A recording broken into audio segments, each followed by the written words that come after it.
Si os volvéis a Él de corazón y con toda el alma practicando la verdad, volverá Él a vosotros y nunca más apartará su rostro. Ante la enfermedad, un podcast católico para acercarnos al mundo de la enfermedad.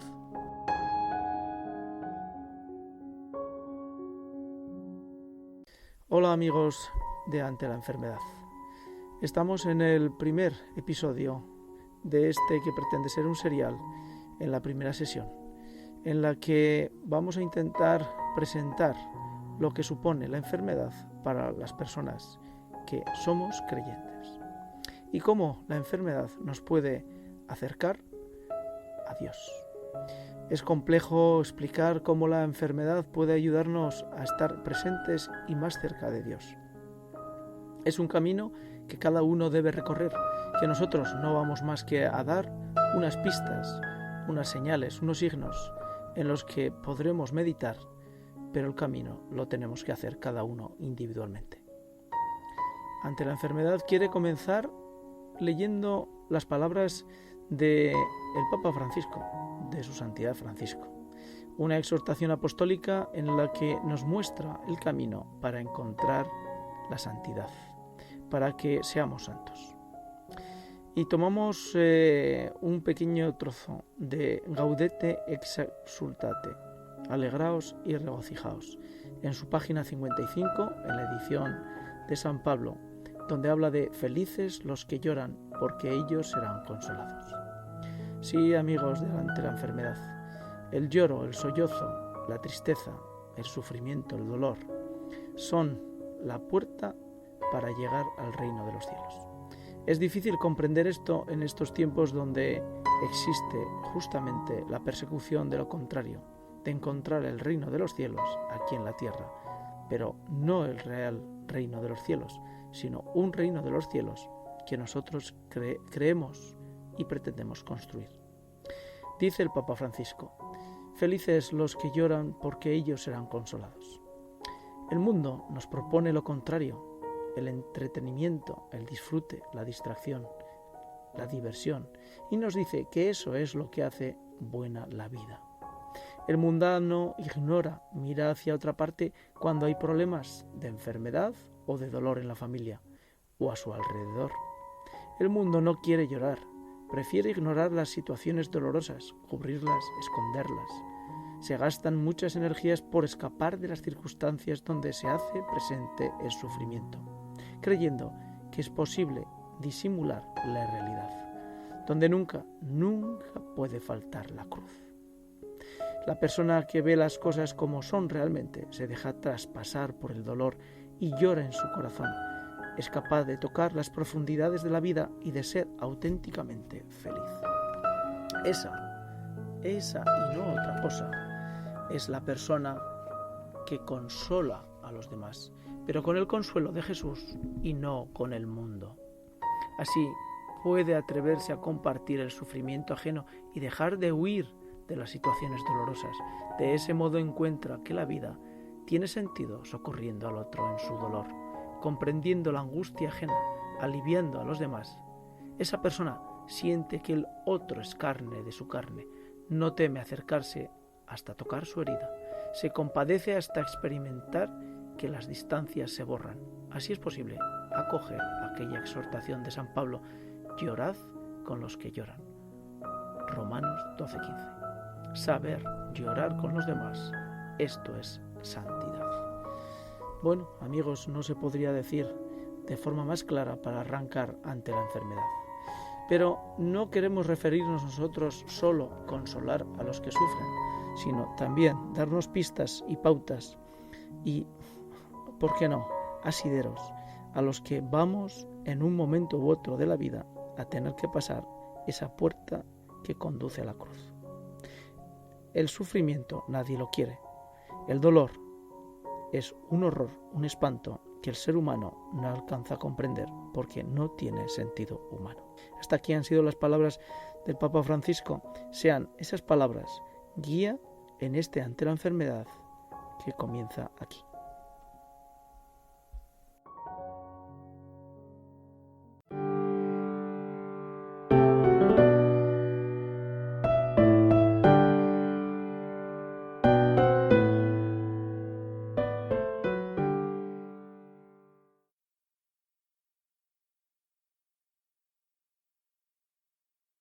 Estamos hoy ante una persona que nos puede ayudar mucho a entender cuál es el proceso de un enfermo y de la enfermedad cuando se tiene una fe. Sí, porque ya saben que ante la enfermedad no es precisamente un serial que intente hablar simplemente de enfermedad.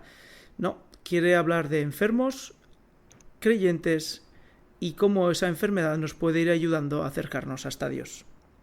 Con lo cual, bueno, pues Raúl creo que nos va a deleitar y acompañar durante una serie de episodios, tantos como los que ha publicado al menos en Iglesia Aragón, y de tal forma que vamos a poder conocer cómo la Escritura, la palabra de Dios, nos puede ayudar a todas esas personas que estamos enfermos o que pasamos por una enfermedad para ir superando y acercándonos hacia nuestro destino celestial. Hola Raúl, ¿qué tal estás? ¿Qué tal, Eliseo? Encantado de estar en este programa y de intervenir. Y si en algo ayuda a alguien, pues bendito sea Dios. Esa es la intención, ninguna Pues otra. muchas gracias por tu tiempo ante todo. Y bueno, pues Raúl Gavín, que por apellido casi casi podría ser de Huesca, del Alto Aragón, que no sé si lo eres. No, bueno, mi familia sí que proviene de ahí, de Sabiñánigo. Muy Ajá, cercano hay un pueblo que se llama Gavín. sí, Y sí, pues por parte de mi padre sí, provenimos del Pirineo aragonés. Así muy es. bien. Muy bien. Bueno, y Raúl, pues bueno, pues antes de empezar a que nos deleite con el conocimiento que poco a poco ha ido adquiriendo como católico y como cristiano frente al escrutinio de la palabra de Dios y por sus sucesos y su historia personal, pues vamos a conocerlo un poquito en la medida que nos da el tiempo, que no es que tengamos mucho, ¿verdad, Raúl? Sí. Raúl, bueno, pues es padre de, según me han dicho, de familia y más que numerosa, porque ahora la familia numerosa casi es con dos miembros, casi casi. ¿Cuántos hijos tienes, Raúl? Bueno, tengo 9 hijos vivos y tengo 4 hijos que están ya en el cielo porque no llegaron a nacer, así que tengo la esperanza de que les pueda conocer de carita cuando yo también, si algún día voy al cielo, me pueda encontrar con ellos. Muy bien, madre mía. El otro día el sacerdote de la parroquia, en un funeral, claro, nos recordaba que la vida tiene tres partes. Y entonces, claro, yo me quedé un poco a la espera escuchando y dijo, pues bueno, las tres partes que tiene son antes de nacer, después de nacido y una vez que fallecemos.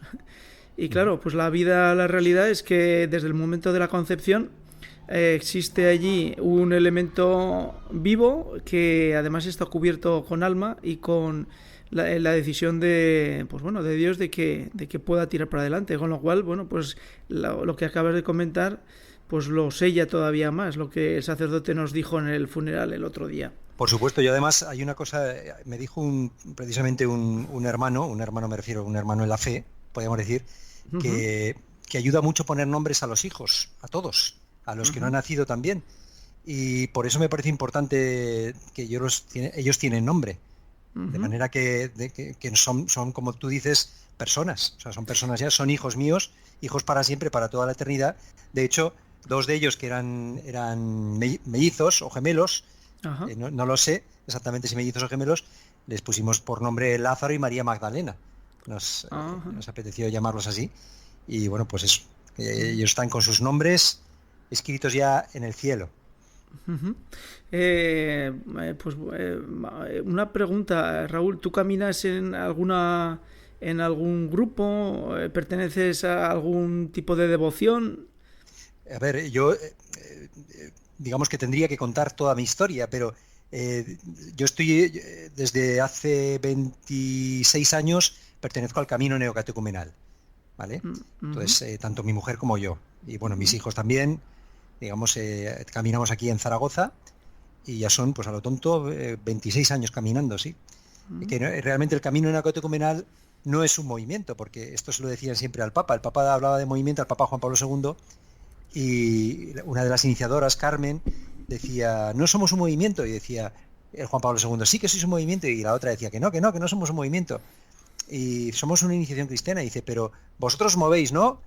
Y dice, pues si os movéis es que es un movimiento, y hubo ahí unas risas y demás, porque realmente no somos, digamos, no somos un grupo, no nos consideramos un grupo, sino que el camino es una iniciación cristiana para adultos, es una forma de vivir la fe con la intención de que sea una fe adulta. Digamos, los adultos necesitamos ser catequizados, ¿no? Porque hoy en día se parte de una fe de primera comunión, donde hay buenos y malos y poco más, ¿no? Y bueno, pues el camino pretende, pues, volviendo a recobrando, digamos, el ímpetu y la parusía de los primeros apóstoles, pues volver a recuperar estos primeros amores, digamos, de la Iglesia, pues eso, pues buscando ser adultos en la fe, nada más, Bueno, básicamente. pues en alguna otra ocasión podremos hablar y que nos expliques un poquito sobre el camino neocatecumenal, porque seguro que nos puedes dar luz y ayudar a los que nos escuchen en cómo se puede acceder a la palabra de Dios por medio de la propia experiencia vital y la experiencia y la historia de cada uno, ¿verdad? Uh-huh. Y allí vamos a la historia que, bueno, pues tiene como todo en la vida, tiene alegrías y tristezas.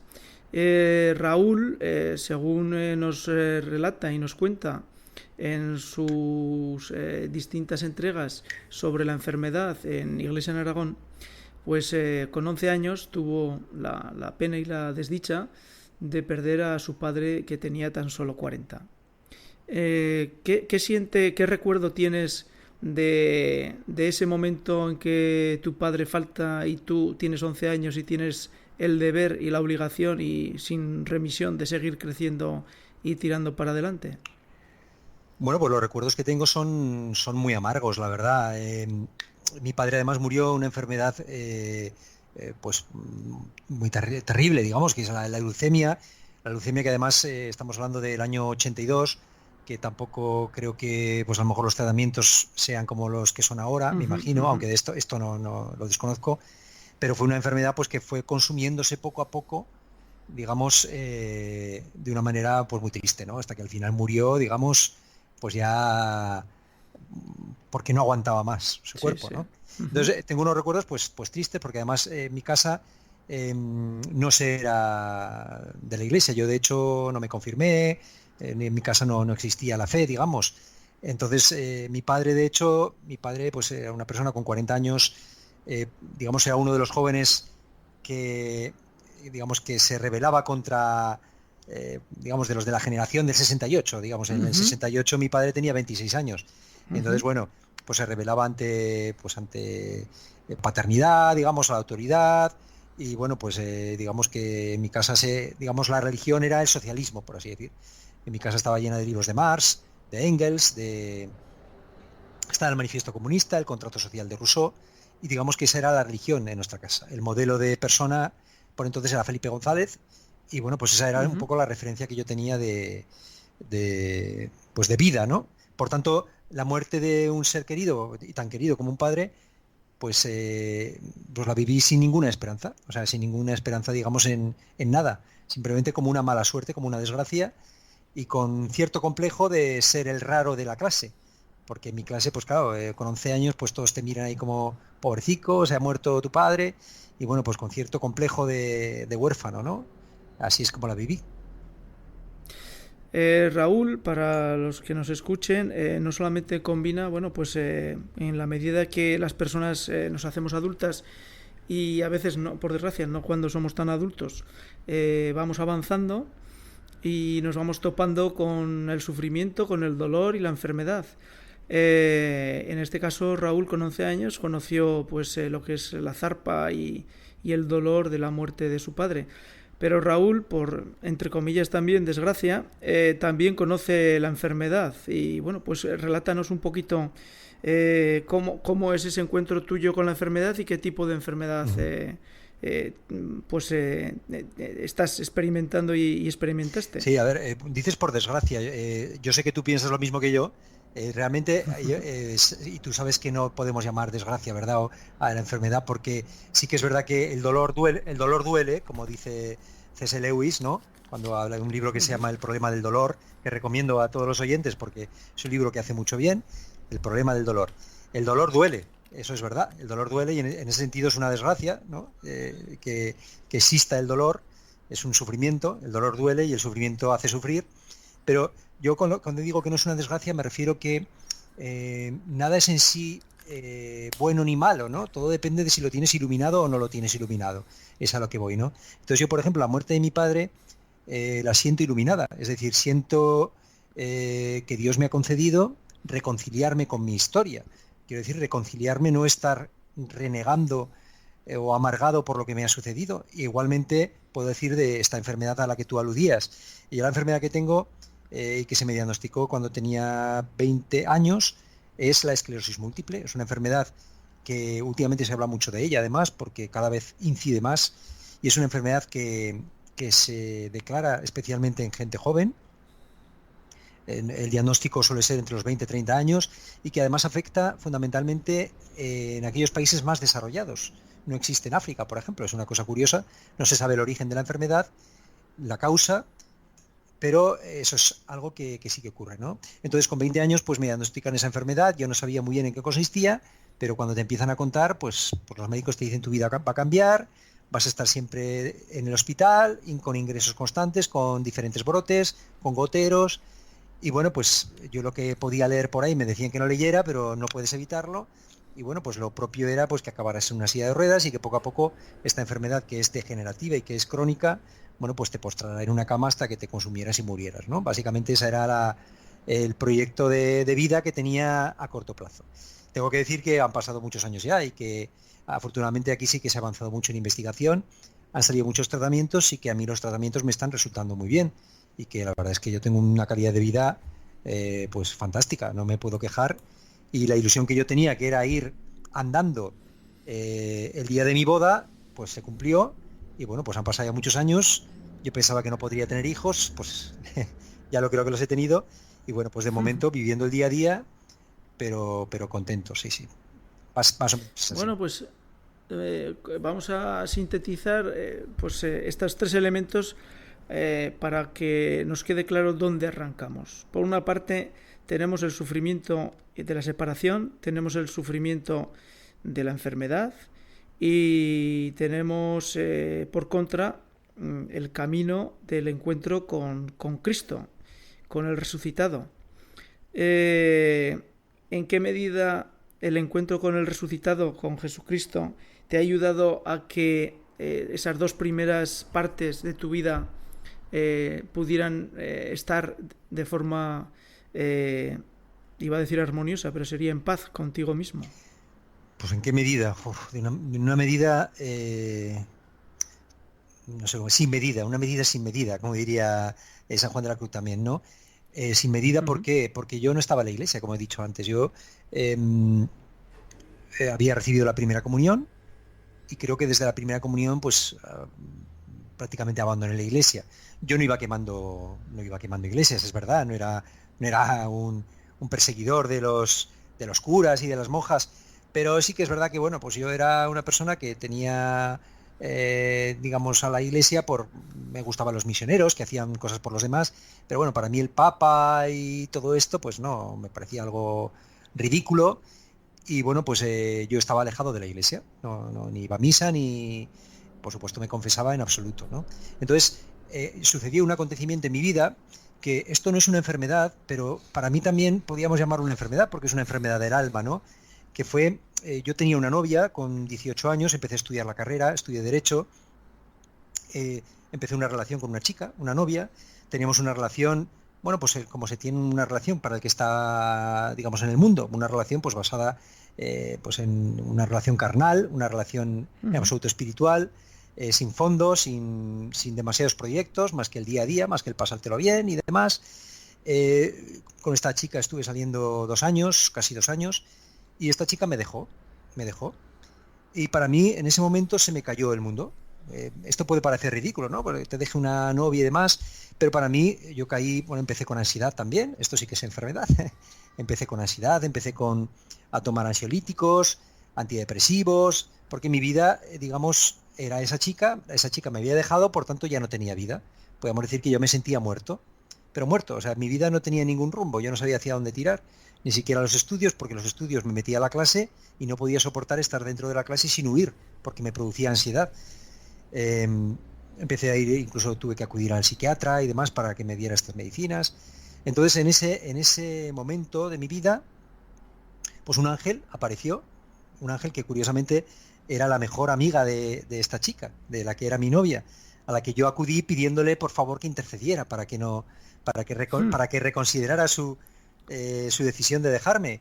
Y esta chica, con una gallardía que todavía me sorprende, me dijo: tú lo que necesitas es hacer unas catequesis. Tú no necesitas volver con esta chica. Te necesitas hacer unas catequesis. Yo te invito a que acudas a unas catequesis. Claro, yo escuché la palabra catequesis y dije: oh cielos, qué horror. Catequesis con 20 años. ¿Pero qué me estaba hablando esta chica? Catequesis. Esto suena a cura, suena a chico, a niño, a comunión. Y bueno, yo le dije que no iba porque no podía por horarios y demás.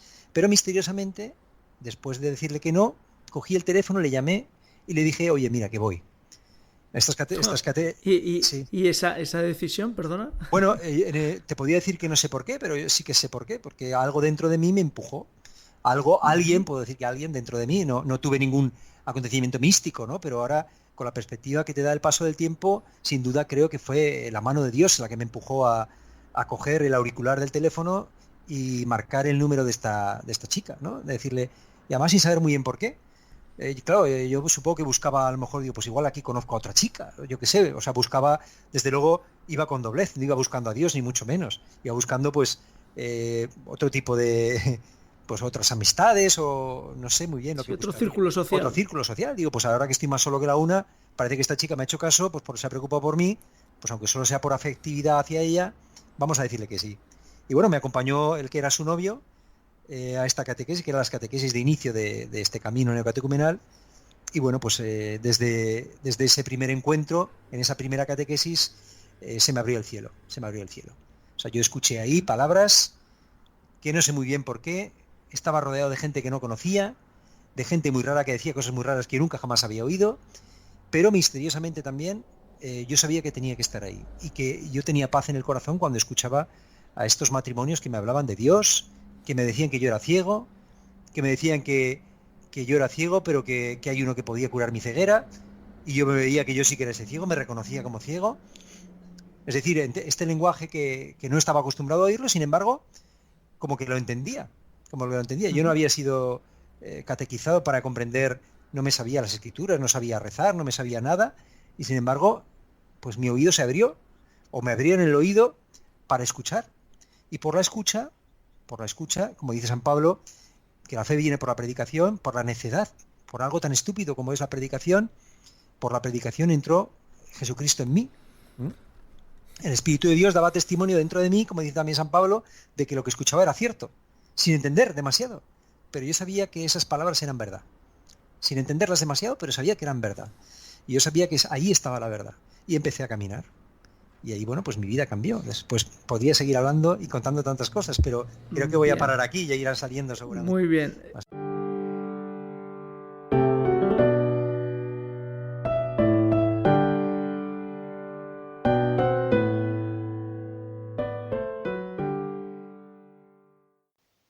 Traemos aquí la reflexión sobre nuestros interrogantes como hombres.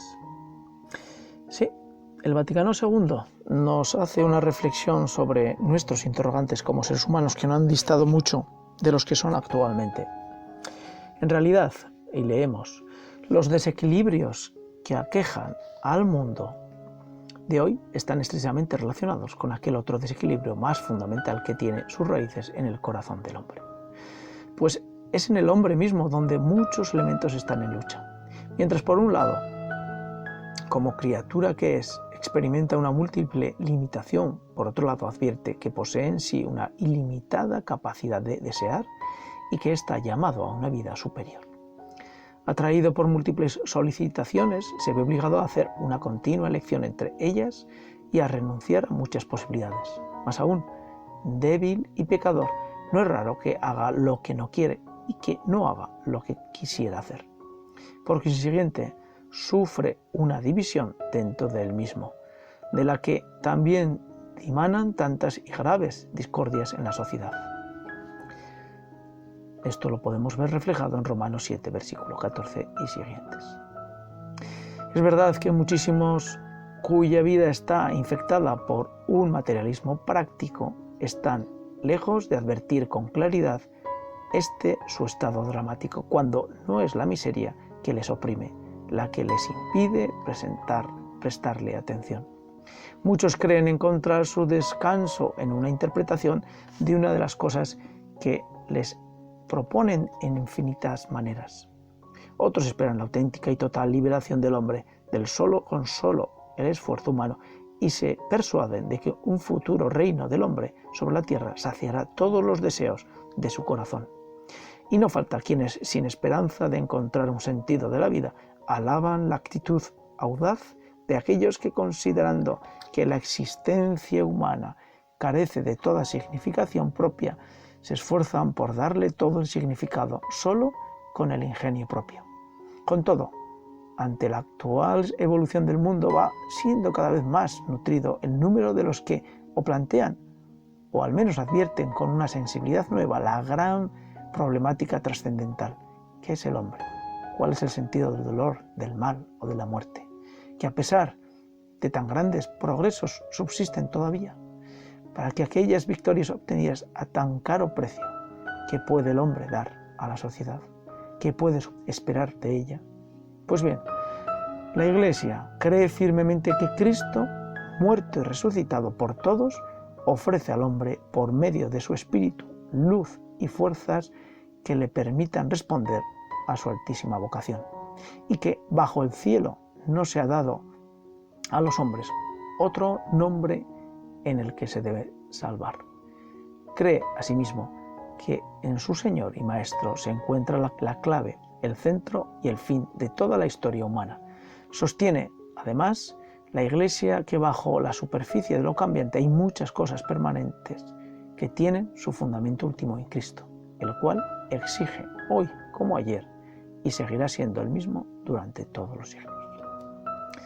Esperemos que estas palabras nos dejen claro que nuestra capacidad de decidir, nuestra libertad, está en caminar permanentemente en la opción de escoger aquello que nos lleve a Cristo, de escoger aquello que nos fortalezca la fe, de escoger aquello que nos lleva al hermano y de escoger aquello, por sufriente que sea y doloroso, que Jesús, que el Señor nos planta en nuestra vida cotidiana y en nuestra realidad para crecer, para encontrarle, para purificarnos y poder albergar la esperanza de que estamos en el camino hacia el cielo.